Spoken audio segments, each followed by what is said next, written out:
என் அன்பு சகோதர சகோதரிகளே, இயேசு கிறிஸ்துவின் இனிய நல்ல நாமத்தில் என் அன்பின் வாழ்த்துக்கள். இந்த 40 நாட்களும் இந்த லெந்து காலங்களில் ஞாயிற்றுக்கிழமை உட்பட கர்த்தருடைய கிருபையினால எகிப்திலிருந்து கானான் என்ற தலைப்பில் 46 ஸ்டேஷன்ஸை இஸ்ரவேல் ஜனங்கள் பாளையம் இறங்கின இடங்களை நம்ம தியானித்து கொண்டிருக்கிறோம். கிருபையாய் கர்த்தர் நம்மோடு பேசி வருகிறார். பிரியமானவர்களே, ஒவ்வொரு நாளும் நீங்கள் இதன் மூலமாக பெறுகிற நன்மைகளை எங்களுக்கு எழுத மறக்க வேண்டாம். நீங்கள் அந்த கமெண்ட்ஸில் உடனே அதை தெரியப்படுத்துங்க. நாம் கர்த்தரை மகிமைப்படுத்துவோம்.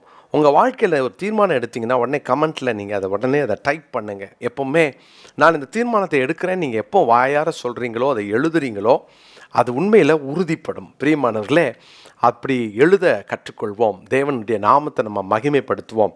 சரி, இன்றைக்கு இன்னொரு ஸ்டேஷன் தோப்காவிலிருந்து எங்கே வராங்க? என்னாகமம் 33ஆம் அதிகாரத்தில் தான் தோப்காவில் பாளையம் இறங்கினாங்கன்னு நம்ம பார்த்தோம். அது வேகமாய் ஓடி கடக்க வேண்டும் என்பதை பெயரை வைத்து நான் சில காரியங்களை நேற்று தினத்தில் உங்களோடு கூட நான் பேசினேன். இன்றைக்கு தொடர்ந்து என்னாகமும் 33ஆம் அதிகாரம் 13ஆம் 14ஆம் வசனத்தை நான் வாசிக்கிறேன். தோப்காவிலிருந்து புறப்பட்டு போய் ஆலூசிலே பாளையம் இறங்கினார்கள். ஆலூசிலிருந்து புறப்பட்டு போய் ரெபிதீமிலே பாளையம் இறங்கினார்கள். அப்போ எப்படி தோப்கா ஒரு சம்பவமே அங்கே குறிப்பிடப்படாமல் ஒரு ஊரில் அவங்க பாளையம் இறங்கிட்டு வேகமாக கடந்துட்டாங்க. அதே மாதிரி ஆலூஸும் அப்படி தான். ஆலூஸ்லையும் அவங்க குறிப்பிடத்தக்கதான சம்பவங்கள் வேதத்தில் குறிப்பிடவில்லை. யாத்ராகமத்திலையும் நீங்கள் இதை குறித்து படிக்க முடியாது. வேறு எந்த புத்தகத்திலையும் இந்த ஆலூஸை குறித்து நீங்கள் படிக்க முடியாது. ஆனால் ஆலூஸ் என்று சொன்னால் காடான பாழான இடம். நிறைய டிரான்ஸ்லேஷன்ஸில் எபிரேய மொழிபெயர்ப்புகளில் இது ஒரு பாழான ஸ்தலம், பாழான இடம் என்று நாம் இதை குறித்து வாசிக்கிறோம். இந்த ஆலூஸில் இவங்க பாளையம் இறங்கினாங்க. ஆனால் எந்த சம்பவமும் இல்லை. ஆனால் இந்த இடம் குறிப்பிடத்தக்கதான ஒரு இடமாக இது மாறுகிறது. காரணம் என்னென்னா, இது பாழான இடம். ஆலூஸ் பாழான இடம். சில நேரம் நம்ம பாழான ஒரு இடத்துல தங்குவோமானா கண்டிப்பாக தங்க மாட்டோம்.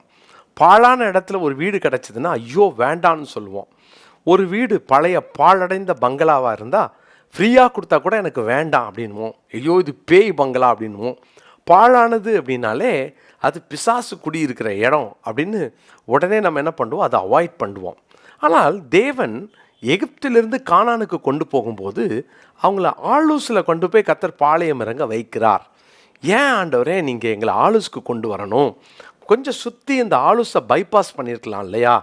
ஏன் இந்த பாழான இடத்துக்கு கொண்டாந்து எங்களை நிறுத்துறீங்க அப்படின்னு சில நேரம் நமக்கு ஒரு கேள்வி எழும்பலாம். ஆனால் பிரியமானவர்களே, பாழான இடம்னு சொல்லிட்டு சில இடத்த நீங்கள் அவாய்ட் பண்ணலாம். ஆனால் தேவன் அப்படி அவாய்ட் பண்ண மாட்டார்.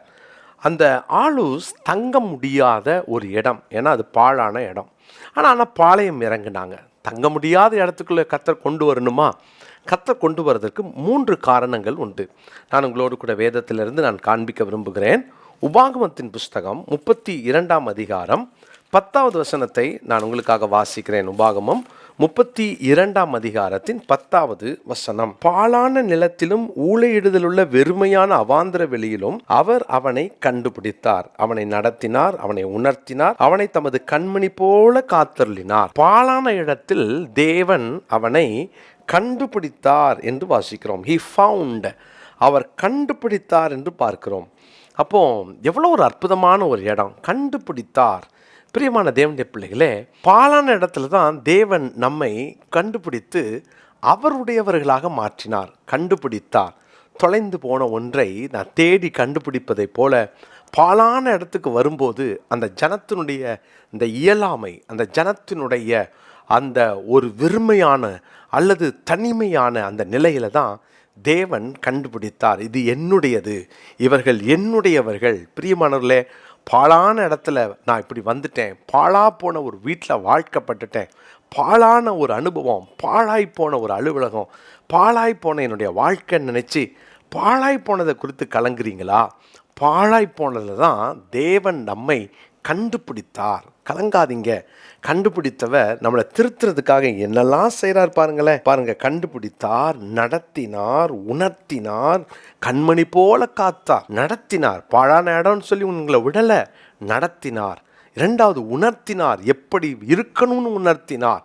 மாத்திரமல்ல, கண்மணி போல காத்தள்ளினார். பாழான இடத்துல விடலையே, பாழான இடத்துல ஒரு தீங்கு உங்களை தொட கர்த்தர் விடமாட்டார். அவர் கண்மணி போல காத்தள்ளினார்.